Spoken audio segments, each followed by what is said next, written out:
시청자 여러분 안녕하십니까? 뉴스7의 김명우입니다. 전 세계를 강타한 IT 대란의 파급력은 엄청났습니다. 기술이 발전하면서 편리한 점이 많아졌지만 이른바 초연결 사회의 핵심 기술이 잘못되면 어떤 일이 벌어지는지 전 세계가 경험을 했습니다. 이번 사태는 역대 최악의 IT 실패로 기록될 것이란 전망입니다. 완전 정상화까지는 몇 주가 걸릴 수 있다고 합니다. 먼저 서영일 기자가 보도합니다. 화려한 광고판이 가득한 미국 뉴욕 맨해튼의 타임스퀘어. 건물 한 편을 둘러싼 대형 광고판이 모두 꺼져 있습니다. 국경 검문소로 향하는 도로 위는 마치 주차장 같습니다. Pero esto está pésimo. Mínimo 4 horas para cruzar. Voy a hacer. 이딴 항공편 차질에 답답한 여행객은 공항 바닥에 드러누웠습니다. It's been multiple times now the flight canceled. This all internet are broke down and everything. So we are here. It's really crazy as you can see, but crazy. 그리니치 표준시로 18일 오후 7시부터 시작된 글로벌 IT 대란으로 전 세계가 마비됐습니다. 항공편 5천여 편 이상이 취소됐고 3만 편 넘게 지연된 데 이어 금융, 물류, 방송, 의료까지 모든 분야의 전자기기들의 여파가 미쳤습니다. Computers are black, we have the screen of death. We do have wound camera phones that are iPhones which we're allowed to give medications on, but other than that we don't have access to patient charts. 각 분야 시스템을 다시 시작하면서 점차 원래 모습을 되찾고 있지만 완전 정상화까지는 몇 주일이 걸릴 수 있다는 관측입니다. TV조선 서영일입니다. 네, 이번 사태로 우리나라 일부 저가 항공사의 예약 발권 시스템이 먹통이 돼 탑승객들이 큰 불편을 겪었습니다. 다행히 12시간 만에 복구가 되긴 했습니다만 해외 공항과 연결된 일부 항공편은 여전히 차질을 빚고 있습니다. 국내 피해 상황은 고이동 기자가 전합니다.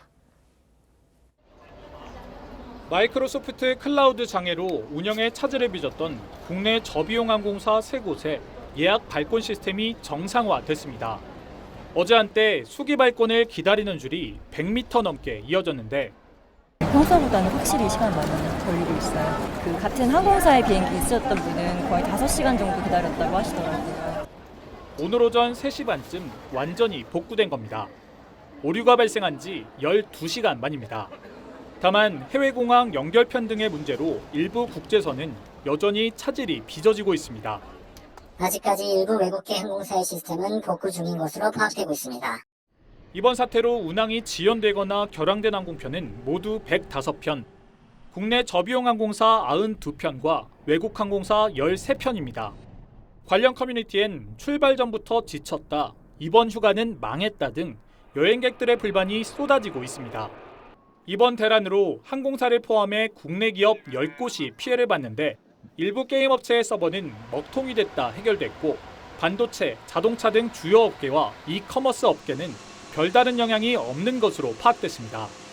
정부는 IT 대란과 관련된 사이버 공격에 대한 감시를 강화하고 있다며 업데이트 삭제 등을 사칭하는 파일에 주의해달라고 당부했습니다.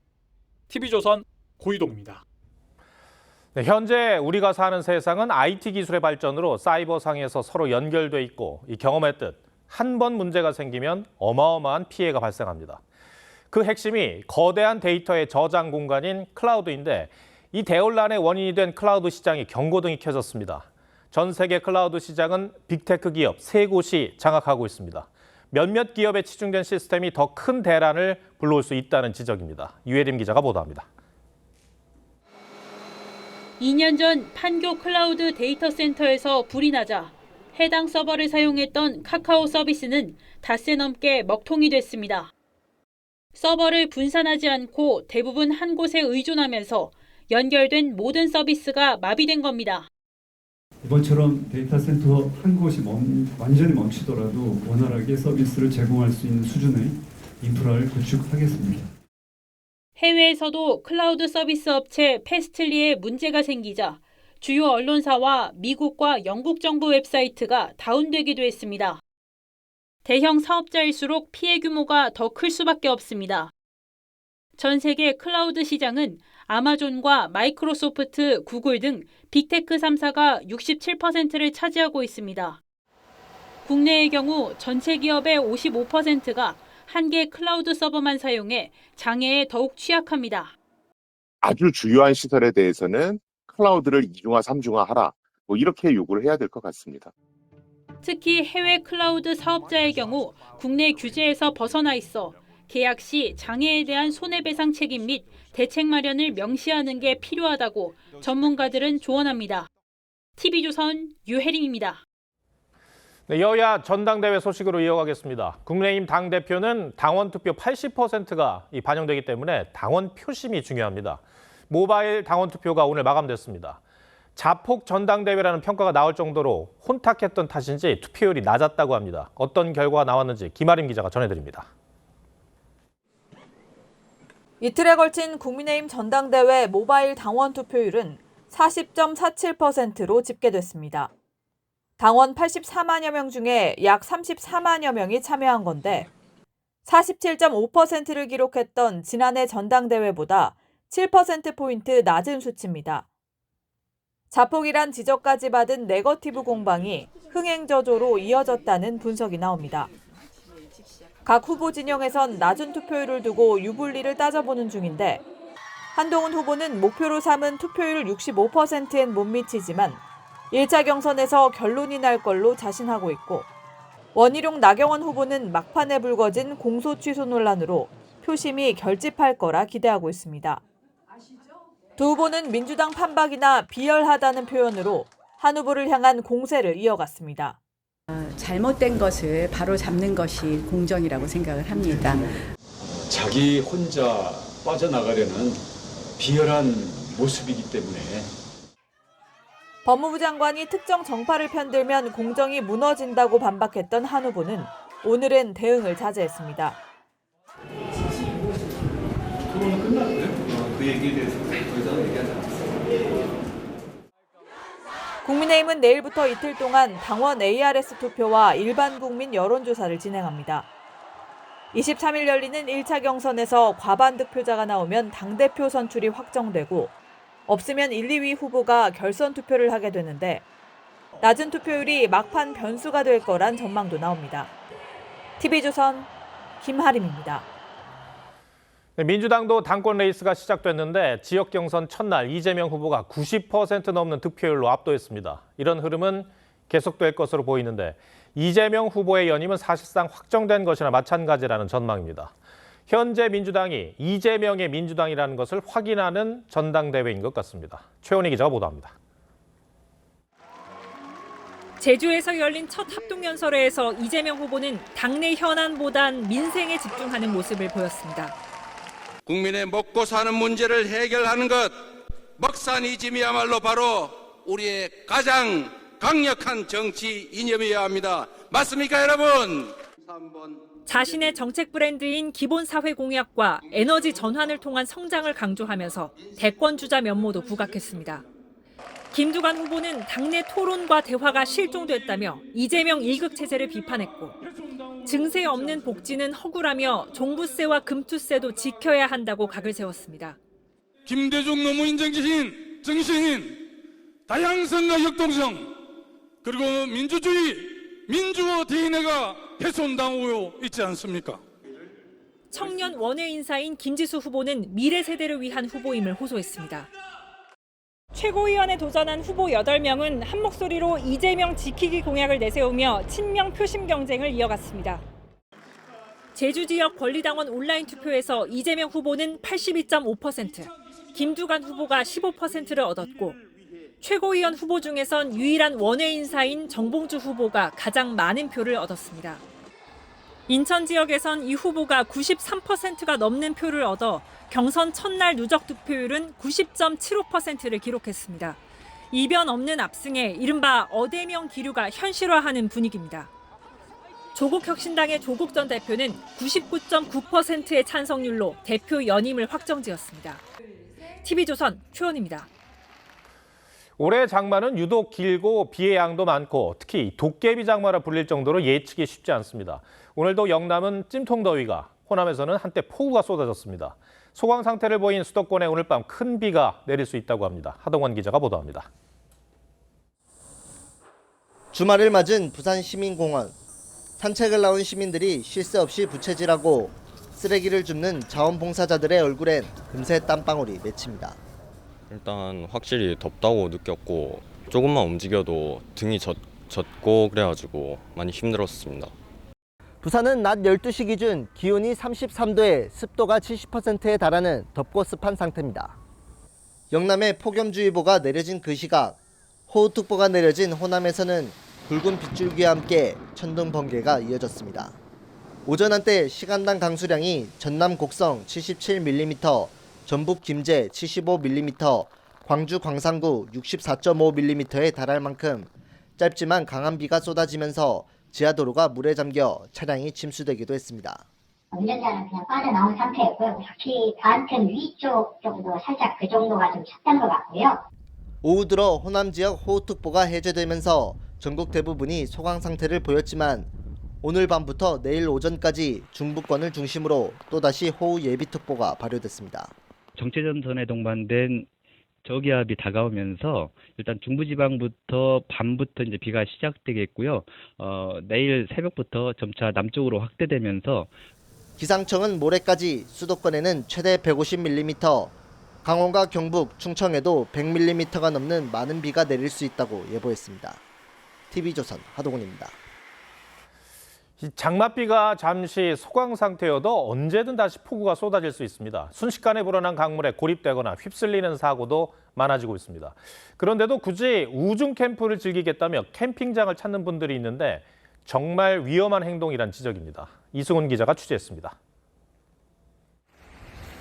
고무보트가 거센 흙탕물을 가로지릅니다. 3시간 만에 140mm가 쏟아진 폭우에 강물이 불면서 발이 묶인 캠핑객 6명을 구조하는 겁니다. 홍천구조 요구조자 1차 요구조자 3명 구조 완료. 고립 하루 전부터 많은 비가 예보됐지만 캠핑을 강행하다 결국 고립됐습니다. 또다시 폭우가 예보된 오늘 이 캠핑 명소를 다시 찾아가 봤습니다. 지자체가 아예 강변 출입을 막아놨는데도 출입 통제를 뚫고 우중 캠핑을 즐기겠다며 캠핑객들이 줄을 잇습니다. 30대는 왔다 갔다. 비 오는 데도 알고 다 오는 거죠. 우중 캠프 빗소리 때문에. 불어난 강 옆에 텐트를 치고 패들보트까지 타면서도 안전에 문제가 없다며 오히려 정부와 지자체의 조치가 과하다고 하소연합니다. 500mm나 600mm 이렇게 와야 여기 넘치는데 그렇지 않아도 안 오는 거죠. 하지만 최근 잦아지는 국지성 호우가 쏟아질 경우 순식간에 사고 위험은 커집니다. 이렇게 하천보다 높은 곳에 텐트를 쳐도 안전한 건 아닙니다. 최근 잦은 폭우로 사면이 약해져 무너질 수 있기 때문입니다. 전문가들은 장마철 캠핑은 되도록 자제하고 캠핑 중 예상치 않게 비가 내린다면 시간을 지체하지 말고 바로 대피해야 한다고 강조합니다. TV조선 이승훈입니다. 봉화 살충제 사건 수사가 조금씩 실마리를 풀고 있습니다. 이제 수사의 초점은 경로당에서 먹은 음식 가운데 어떤 게 문제였는가인데요. 경찰은 5명 가운데 4명이 커피를 나눠 마셨다는 진술을 확보하고 진위 파악에 나섰습니다. 강석 기자가 보도합니다. 지난 15일 경북 봉화군 경로당 회원 41명은 한 식당에서 함께 점심을 먹은 후 이 중 일부는 경로당으로 이동했습니다. 이곳에서 4명은 함께 커피를 마셨고 이들 모두 그날 오후와 다음 날 아침 호흡곤란과 몸이 뻣뻣해지는 증상으로 병원으로 이송됐습니다. 식사하고 경로당 와서 커피 조금 마시고 그게 지금 다예요. 이들 몸에선 모두 같은 종류의 살충제 성분이 나왔는데 경로당 식기에서도 같은 성분이 검출된 만큼 경찰은 이들이 마신 커피에 주목하고 있습니다. 경찰 관계자는 쓰러진 어르신 5명 가운데 4명이 경로당에서 커피를 마셨다는 진술을 확보했다며 나머지 1명이 살충제 성분을 섭취하게 된 이유는 확인 중이라고 전했습니다. 경찰은 경로당 용기에 살충제가 들어간 경위를 파악하는 한편 쓰러진 사람 중 1명의 자택도 수색한 것으로 전해졌습니다. 또 경찰은 바로 반응이 나타나는 일반적인 농약 복용 증상과 다르게 입원한 5명 중 1명은 사흘이 지나서야 증상이 나타난 이유를 확인하기 위해 전문가에게 의학적 소견 등도 구하고 있습니다. TV조선 강석입니다. 교통법규를 위반한 차량을 골라 고의 사고를 내고 보험금을 타내는 사기는 계속돼 왔죠. 이번에 붙잡힌 사기 일당은 보험금 7천만 원을 타냈는데 모두 마약을 사는데 탕진했다고 합니다. 마약 수사까지 이뤄져야겠죠. 이광희 기자가 보도합니다. 경기도 광명시의 오피스텔 밀집 지역으로 차가 들어갑니다. 중앙선을 넘어 오피스텔 지하 주차장에 진입하는 순간 충돌 경보음이 울립니다.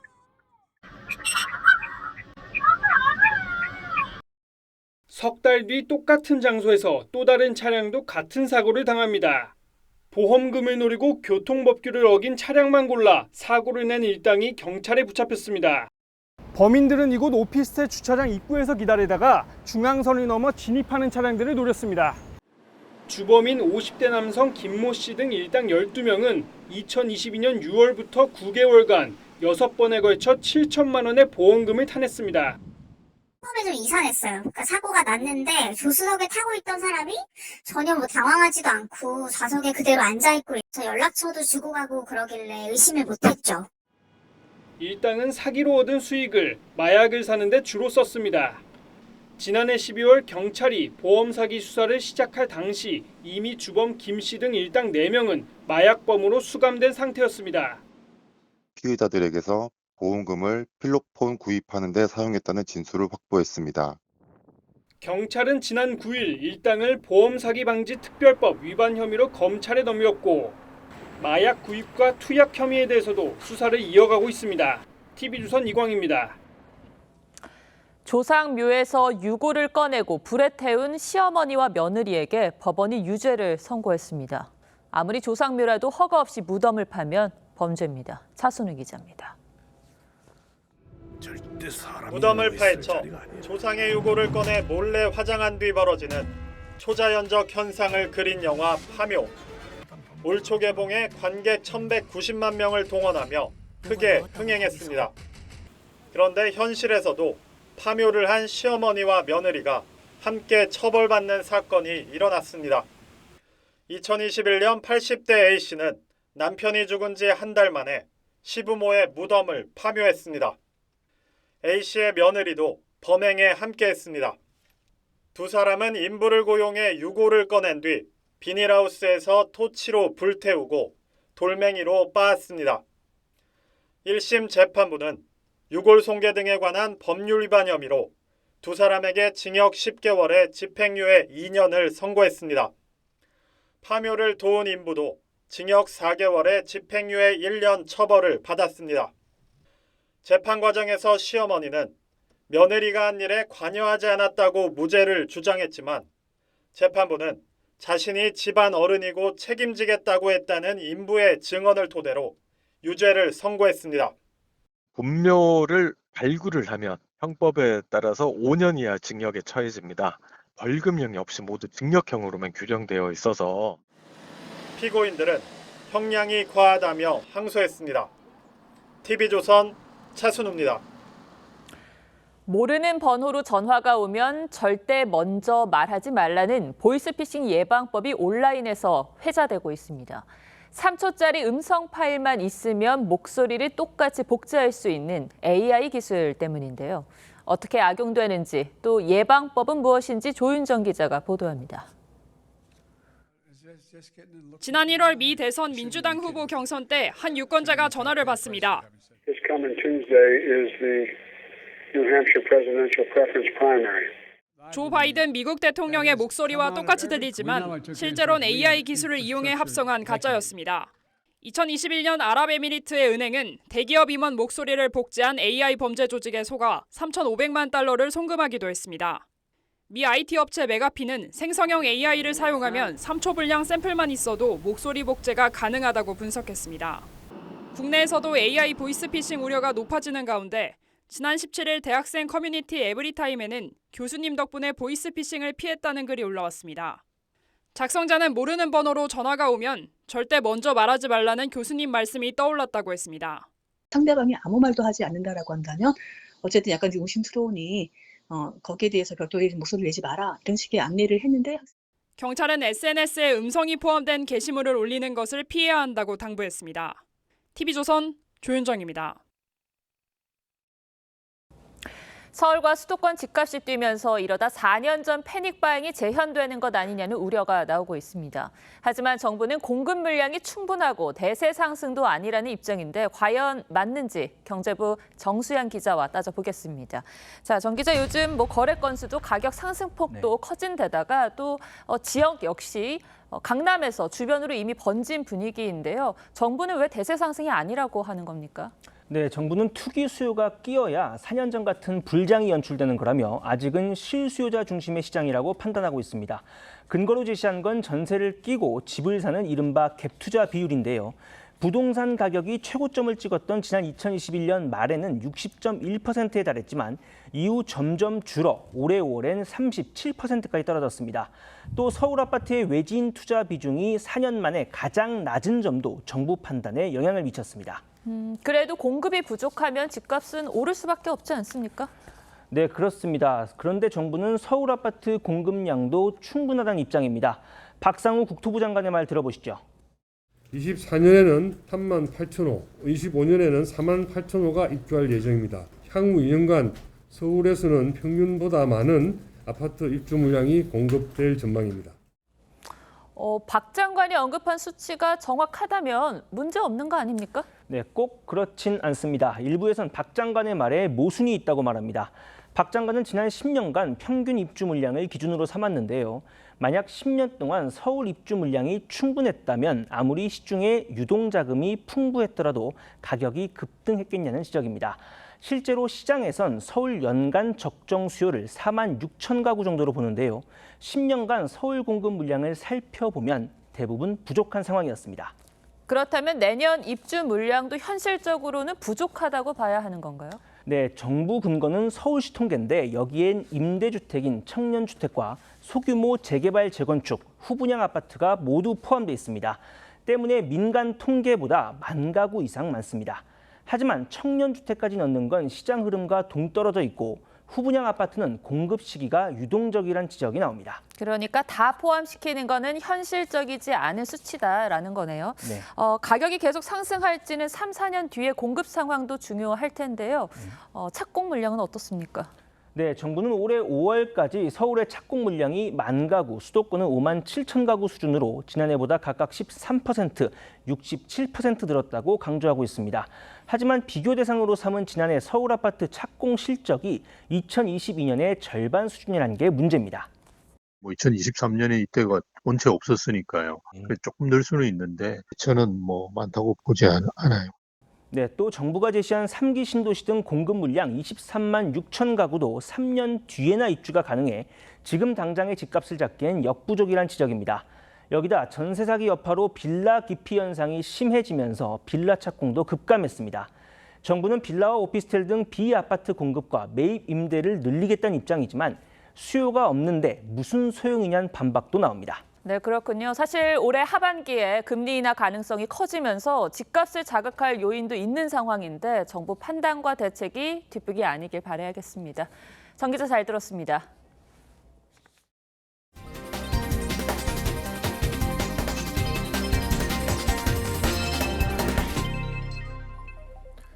네, 11월 미 대선을 앞두고 바이든 대통령을 향한 후보 사퇴 여론은 갈수록 커지고 있습니다. 이처럼 사면 초과인 바이든은 성명을 통해 사퇴 의사가 없다는 뜻을 또 밝혔지만 후보 사퇴를 요구하는 민주당 상하원 의원 수는 늘어만 갑니다. 반면 트럼프 후보는 거침없는 행보를 이어가고 있습니다. 윤동빈 기자가 보도합니다. 지난 19일 하루에만 숀 캐스턴 하원 의원 등 10명 이상의 의원들이 가세하면서 바이든 대통령의 후보 사퇴를 공식 요구한 상하원 의원은 35명이 넘었습니다. 전체 민주당 의원의 12%가 넘는 수치입니다. Suggest that if we're going to put our best foot forward, we need to make a change, and that makes us really sad. The president's ability to beat Donald Trump, about his ability to discharge the duties of his office over the next 4 years. 코로나 확진 판정을 받고 델라웨어 사저에서 요양 중인 바이든은 성명을 내고 진화에 나섰습니다. 우린 투표소에서 트럼프를 이길 것이라며 다음 주 선거 유세에 복귀하겠다는 뜻을 밝힌 겁니다. Joe Biden has to do the work to reassure the American people that he's in it to win it, and he can do that. 하지만 바이든 주변에선 사태를 대비한 출구 전략을 준비하고 있다는 관측이 나옵니다. 한껏 고무된 트럼프 후보는 젤렌스키 우크라이나 대통령과 통화한 사실을 공개하며 자신감을 보였습니다. 트럼프는 통화에서 다음 미국 대통령으로서 수많은 피해를 준 전쟁을 끝낼 것이라고 했습니다. 젤렌스키 대통령은 트럼프 전 대통령이 재집권하면 우크라이나에 힘든 일이 되겠지만 함께 일할 것이라고 밝힌 바 있습니다. TV조선 윤동빈입니다.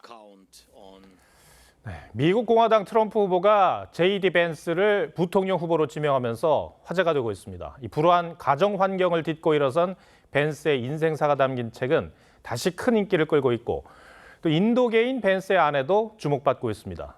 발언 내용을 들어보면 강경하긴 트럼프와 마찬가지인데 우리가 주목해야 하는 이유이기도 합니다. 오늘은 황정민 기자가 미국 대선 분위기를 더 뜨겁게 달구고 있는 벤스 후보 부부에 포커스를 맞췄습니다.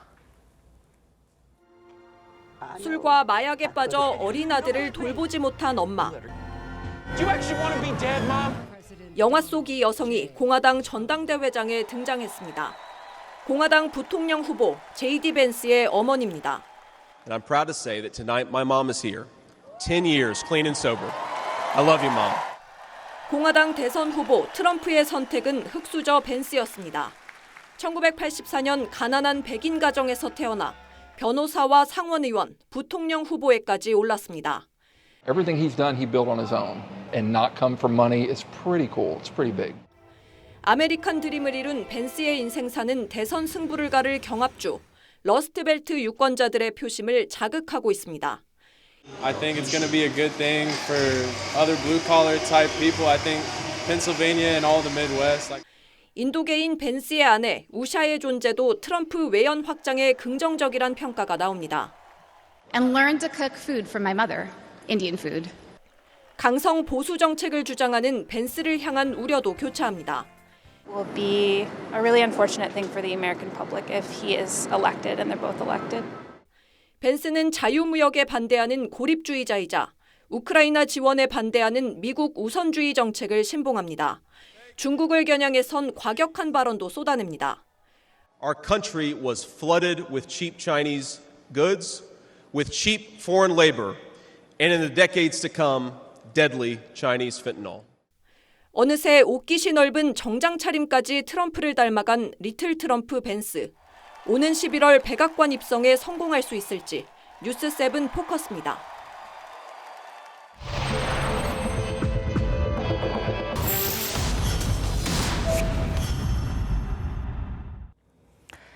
알리와 같은 중국 온라인 쇼핑몰에서 초저가로 옷들을 판매하다 보니 싼 맛에 구입하는 분들 많은데요. 싼 게 비지떡이라고 품질이 워낙 안 좋아 택도 떼지 않고 버리는 옷들이 창고에 쌓여 있습니다. 자원 낭비가 아닐 수 없습니다. 소비자 탐사대 김혜나 기자가 취재했습니다. 20대 여성 A씨는 석 달간 중국 온라인 쇼핑몰에서 17벌의 옷을 샀습니다. 그런데 바지는 자신이 생각했던 기존 사이즈에 비해 너무 컸고 티셔츠 밑단은 박음질조차 엉성했습니다. 마감이 너무 안 좋아서 퀄리티가 너무 낮으면 되팔 수도 있지 않을까요? 5벌 중 2벌은 입기 힘들 정도였지만 10,000원 내외의 싼 가격인데다 반품도 오래 걸려 환불은 포기했습니다. 이 정도 되자 최근 SNS엔 중국산 초저가 의류 여러 개를 산 뒤 성공템과 실패템을 분류해 올리는 사용자까지 있습니다. 유튜브 같은 거 올리진 않았지만 해봤어요. 가디건 같은 것도 금방 펄이 엄청 올라오고 못 입게 돼서 버렸거든요. 상품택조차 뜯지 않고 버려지는 옷들도 늘면서 애플리케이션을 통해 헌옷을 버리겠다고 신청하면 돈을 주고 사가는 업체들도 생겨났습니다. 신청을 편리하게 하고 그런 부분이 좀 젊은 세대들에게 좀 잘 와닿았던 것 같아요. 상태가 좋은 헌옷들은 싼 가격에 되팔기도 하지만 이거는 그냥 입어도 되겠는데. 그죠. 버려진 옷 대부분은 폐의류 수출업체로 넘겨집니다. 선별 작업이 한창인 의류 수출업체 공장에는 제 키의 7배 가까운 헌옷들이 쌓여 있는데요. 일주일 안에 이곳에 들어온 옷들입니다. 하루 40톤가량 수거되는 옷 가운데 70%는 동남아로 수출되지만 나머지 30%는 소각장에서 불태워집니다. 저희가 하루에 한 4톤 정도. 이제 옷 찢어진 거, 뭐 옷 크게 오염된 거, 뭐 이런 게 다 쓰레기 걸랑이요. 환경오염과 자원 낭비란 지적이 나오는 이유입니다. 시커머스 열풍이 거센 가운데 바람직한 소비 행태가 무엇인지 한 번쯤 되돌아봐야 할 시점입니다. 소비자 탐사대 김예나입니다. 파리올림픽 개막을 엿새 앞두고 대한민국 선수단도 결전지인 파리로 향했습니다. 국민들의 여름을 즐겁게 해주겠다는 각오인데요. 목표는 모두 같겠죠. 건강히 열심히 또 잘 싸우고 오길 응원하겠습니다. 이다솜 기자입니다. 인천공항 출국장에 파리올림픽의 선전을 기원하는 초대형 현수막이 걸렸습니다. 현수막에 새겨진 자신의 사진을 본 선수들의 얼굴에는 웃음꽃이 피었습니다. 인천공항에 제 사진이 있는 것도 너무 신기한데 또 좀 마음에 드는 사진을 써주셔서 너무 감사한 마음이 큽니다. 파리 올림픽에 출전하는 대한민국 선수단 본진 48명이 오늘 오전 프랑스로 출국했습니다. 본진 기수를 맡은 펜싱 대표팀의 맏형 구본길은 사브르 단체전 3연패를 다짐했습니다. 기회가 주어진 만큼 꼭 3연패를 달성할 수 있도록 열심히 하겠습니다. 143명의 미니 선수단이 꾸려졌지만 자신감은 결코 부족하지 않습니다. 올 여름을 아주 즐겁고 기쁘게 우리 선수들이 해드릴 것으로 확신합니다. 선수단 본진 출국에 맞춰 장애인에 대한 관심 촉구를 요구하는 전장현의 기습 시위가 있었지만 선수단은 힘찬 발걸음으로 비행길에 올랐습니다. 하계 올림픽에 8년 만에 모습을 드러내는 북한 선수단도 결전지로 향했습니다. 북한 김일국 체육상도 공항에 등장해 동행 여부가 주목되는 가운데 북한은 이번 올림픽에 16명의 선수를 등록했습니다. TV조선 이다솜입니다. 헌정사상 처음으로 열린 대통령 탄핵 청문회가 어젯밤 늦게까지 진행됐습니다. 고성과 삿대질, 몸싸움으로 난장판이 됐죠. 여기에 국회법 조항을 두고 각각의 해석으로 충돌하면서 국회법마저 정쟁 수단으로 전락했다는 비판이 나왔습니다. 황선영 기자 리포트 전해드리고 뉴스야 이어가겠습니다. 국회 법사위원장인 민주당 정청래 의원이 청문회 시작부터 법전을 펼쳐놓고 국회법 조항들을 나열합니다. 국회법 제145조, 국회법 선진화법 제166조 또한 읽어드리도록 하겠습니다. 회의장 안팎에서 청문회 개최에 반발한 여당 의원들을 겨냥한 겁니다. 유상봉 간사 들어가세요. 회의 진행하세요, 그럼. 퇴거 명령합니다. 들어가세요. 퇴거 명령요? 들어가세요. 무슨 일로 퇴거 명령이에요? 국회법 145조 2항. 거기에 뭐가 있어요? 퇴거 불응죄에 해당됩니다. 들어가세요. 법사위원들 퇴거시키겠다는 겁니까? 특히 청문회의 적법성을 둘러싼 신경전이 계속됐습니다. 민주당은 청문회 개최 조건을 명시한 국회법 65조에 따른 합법을 주장했고 국민의힘은 수사 중인 사안은 청원으로 다룰 수 없다는 국회법 123조로 맞섰습니다. 중요한 안건이기 때문에 국회법 제65조 1항 국정감사 국정조사는 증인을 채택하고 진술을 들을 수 있으며 국회법 123조 조항까지 말씀드릴까요? 5가지 사유 중에 상당 부분이 우리 수사 재판 중인 사안이잖아요. 대통령실 관계자들이 증인 출석을 거부한 걸 놓고 민주당은 고발 조치하겠다며 엄포를 놨는데 국민의힘은 청문회 자체가 위법이라 출석 이유가 없다고 반박했습니다. 12조 불출석 등의 죄 1항 정당한 이유 없이 출석을 아니한 증인 조금만 문제가 되면은 이제 청문회 개최하자고 할 텐데 야당은 26일 2차 청문회를 열어 김건희 여사 관련 문제를 추궁한다는 계획인데 여당과 강대강 대치가 이어질 전망입니다. TV조선 황선영입니다.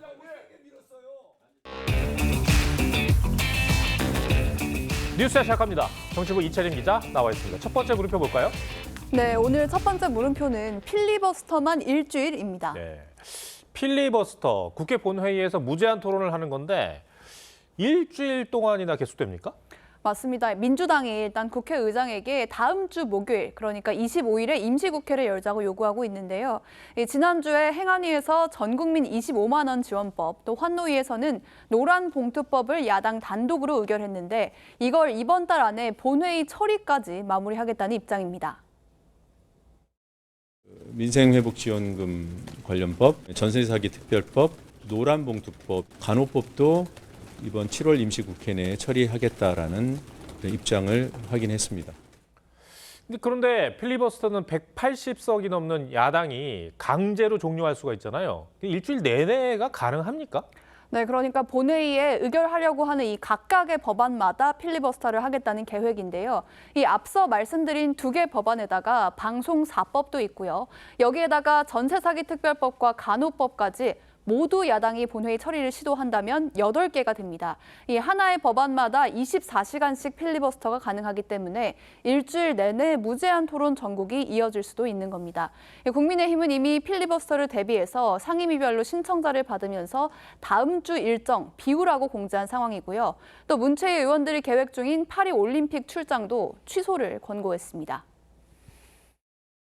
민주당의 속내대로 국회의장과 함께 7월 25일 날 본회의를 강행하고 상정하면은 저희들은 본회의에 무제한 토론 등을 통해서 대응해 나갈 예정입니다. 방송사법의 경우 우원식 국회의장이 나름 중재를 했는데 이것도 무산이 됐죠? 네, 여권에서는 이게 우 의장이 진짜 중재를 하려고 한다기보다는 법안 강행을 처리하기 위한 명분을 찾는 과정으로 보고 있는 겁니다. 야당에게는 방통위원장 탄핵 시도와 방송사법에 대한 입법을 잠정 중단하라고 했고, 여당에게는 공영방송 이사진 선임을 멈추라고 했는데요. 여당은 이 당장 KBS와 MBC 이사진이 다음 달이면 임기가 만료되는데 어떻게 인사 문제를 이렇게 방송 장악 의도가 뚜렷한 법안들과 함께 묶을 수 있냐, 이런 반응을 냈습니다. 그러니까 애초에 여당이 받아들일 수 없는 이런 조건을 걸어서 이 중재를 거부한다는 프레임을 만드는 게 아니냐는 주장입니다. 우 의장은 이런 여당의 무책임한 태도에 큰 실망을 느낀다고 비판하면서 인사권을 가진 정부도 답을 내놓으라고 요구했습니다. 그러니까 어찌됐든 민주당이 마음만 먹으면 법은 다 통과되는 거잖아요. 맞습니다. 이 각 법안당 24시간씩 이렇게 할 수 있고요. 이게 지나면 종결 토론을 거쳐서 표결 처리가 가능합니다. 그리고 나면 대통령의 거부권 행사로 또 재의결을 하게 되는 상황이 반복될 텐데요. 이 여야의 대치 상황도 악순환이 이어질 전망입니다. 네, 알겠습니다. 첫 번째 물음표 정리해 주시죠. 네, 오늘 첫 번째 물음표 필리버스터만 일주일의 느낌표는 싸움으로만 4년으로 정리해봤습니다. 22대 국회가 개원 후 2달째 법안 일방 처리와 거부권이라는 쳇바퀴만 돌고 있는데 4년 내내 싸우다 끝나지 않을까 걱정입니다. 알겠습니다. 자, 두 번째 물음표는 뭡니까? 네, 오늘 두 번째 물음표는 한 달 만에 달라진 태도입니다. 네. 대통령 탄핵 청문회에 출석한 증인들 모습인데 한 달 만에 태도가 달라졌다. 이게 무슨 말입니까? 네, 사실 어제 출석한 이 증인들 대부분이요. 지난달에 있었던 이 해병대원 특검법 입법 청문회에도 나왔던 사람들입니다. 이 박정훈 전 해병대 수사단장을 비롯해서 이종섭 전 국방장관, 신범철 전 차관, 또 임성근 전 해병대 1사단장 등이 그대로 등장을 했습니다. 이 청문회를 시작하자마자 가장 눈에 띈 건 지난달부터 거부했던 이 증인 선서를 어제는 한 부분이었습니다. 법률이 보장하고 있는 것이기 때문에 거부하겠습니다. 다시 선서는 하지 않고 필요한 상황에 대해서 증언을 하도록 하겠습니다. 허위 진술하기 위한 의도로 오해를 받았던 것 같고 당당하게 진술하려고 선서를 한 겁니다. 이 증인 선서 거부로 고발도 당했는데 그런 부분들이 영향을 줬다고 봐야 할까요? 네, 그런 부분도 없지는 않겠지만 아무래도 태도 자체가 크게 바뀐 측면이 있습니다. 이종섭 전 장관은 어제 증인 선서를 하지 않으니까 지난달에 질문도 안 오더라면서 당당히 답변을 하기 위해서 선서를 하겠다고 했고요. 다른 증인들도 작심한 듯 완강한 모습이었는데요. 야당에서 좀 당황한 듯한 반응도 나왔습니다. 제가 1시 반에 회의를 소집했을 때 설명을 드릴게요. 왜 설명을 안 들으시고 그러십니까? 오늘 싸우러 나온 거 아니죠? 아닙니다. 계속 싸우듯이 얘기하지 마시고. 어제 임성근 전 사단장의 경우에는 이 사촌 관계라는 현직 검찰에게 휴대전화 메시지로 조언을 받는 모습이 포착됐는데요. 이 증인들 대다수가 법률 자문을 거친 뒤 청문회장에 온 것 같다는 얘기도 있습니다. 알려주도록 하십시오. 근데 기억하지 못하고 있습니다. 신범 절차관이 대통령하고 8분 45초간 비록 내실에서 전화를 받았을지라도 받았네요. 차관님께 확인을 하시는 게 좋을 것 같고 통화 기록의 문제라서 제가 답변 드릴 부분은 아닌 것 같아요. 그러면 확실히 태도는 달라진 모습인데 어떤 배경이 있을까요?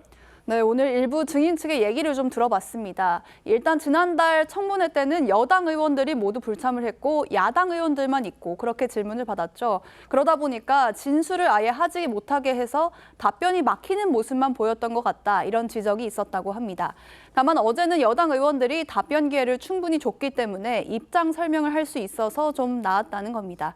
그리고 변호사들로부터 답변 방향이나 태도 등에 대한 조력을 받으면서 일종의 훈련이 됐을 거란 분석도 있습니다. 네, 두 번째 물음표도 정리해 주시죠.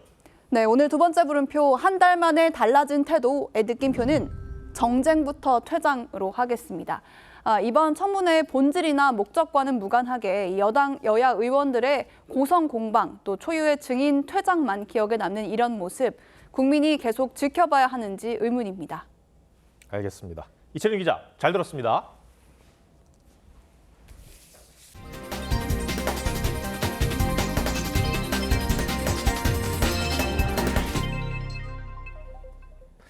네, 요즘 책이나 시를 읽지 않는 시대라지만 꼭 그렇지도 않은 것 같습니다. 전화를 걸면 시를 들려주는 행사에 25만 명이 전화기를 들었습니다. 특히 20대가 많았는데 지친 일상에서 시가 주는 낭만 덕분에 위안받는다고 합니다. 박수영 기자입니다. 번호를 누르고 전화를 걸면 시를 읽는 목소리가 들립니다. 저 고개 숙인 자의 표정을 알고 싶다. 코를 땅에 떨어뜨리지 않기 위해 어떤 찡그림을 발명했는지. 시 114편 중 한 편이 무작위로 흘러나오는 인생시 전화 이벤트로 8일간 25만 통 넘는 전화가 걸려왔을 정도로 인기입니다. 당초 서울국제도서전에서 진행한 행사인데 독자들의 성원에 힘입어 기간을 연장했습니다. 랜덤으로 추천시 낭독이 흐르게 전화기에 설정을 해두었는데요. 그런 우연의 시낭독, 이런 낭만성이 결합되다 보니까 많은 독자분들이 설레는 마음으로 전화를 거신 것 같고 시를 애호하는 젊은 독자가 늘고 있습니다. 대형 서점 통계에 따르면 올해 시집 판매에서 20대가 차지하는 비율은 26.5%로 다른 연령대보다 눈에 띄게 높습니다. 시인과 독자를 직접 만나게 하려는 출판사들의 다양한 기획도 영향을 미쳤습니다. 최근 출판사들이 시집을 감각적으로 만들고 또 낭독회 같은 이런 다양한 행사를 개최함으로써 독자와의 접점을 늘리려고 하는 이런 시도가 유효했다고 봅니다. 시가 일상으로 새롭게 스며들고 있습니다. TV조선 박소영입니다.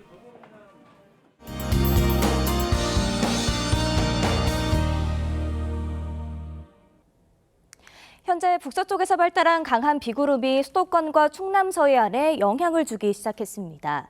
특히 오늘 밤부터 내일 오전까지 수도권과 강원도에 시간당 30에서 50mm 안팎의 집중호우가 쏟아지겠고 충청 이남으로는 시간당 30mm 안팎의 세찬비가 쏟아지겠습니다. 월요일까지 예상되는 강수량은 수도권에 최대 150mm 이상, 강원 영서와 경북 북부에 최대 120mm 이상, 충청에 50에서 100mm의 많은 양의 비가 내리겠습니다. 내일은 남부지방을 중심으로 아침까지 안개가 짙게 끼겠습니다. 또 내일은 전국에서 바람도 강하게 불겠습니다. 당분간 전국 대부분 지역에서 열대야가 나타나겠는데요. 내일 아침 기온은 서울과 춘천이 24도, 광주와 대구 26도로 시작하겠습니다. 비가 내리는 지역에서는 기온이 일시적으로 내려가겠지만 비가 그친 뒤에는 습도가 높은 상태에서 낮 동안 기온이 다시 올라 후텁지근하겠습니다. 내일 한낮 기온 서울이 30도, 대구 33도 예상됩니다. 다음 주에는 현재 필리핀에서 북상 중인 태풍 개미의 강도와 이동 경로에 따라 정체 전선의 위치가 달라질 수 있어 강수 변동성이 크겠습니다. 날씨였습니다. 해수욕장에 대형 유조선이 덮치고 자율주행차들은 마구 질주하더니 서로 뒤엉켜서 길을 막아버립니다. 통신이 무너지면 마주하게 될 불편한 진실들을 그려낸 영화입니다. 원인은 다르지만 어제 세계 곳곳은 유사한 일을 겪었습니다. 한 IT 회사에서 발생한 서비스 장애가 항공, 방송, 금융까지 멈춰 세웠습니다. 문명에 적응된 우리가 비문명이 됐을 때 얼마나 무력해질 수 있는지를 엿볼 수가 있었습니다.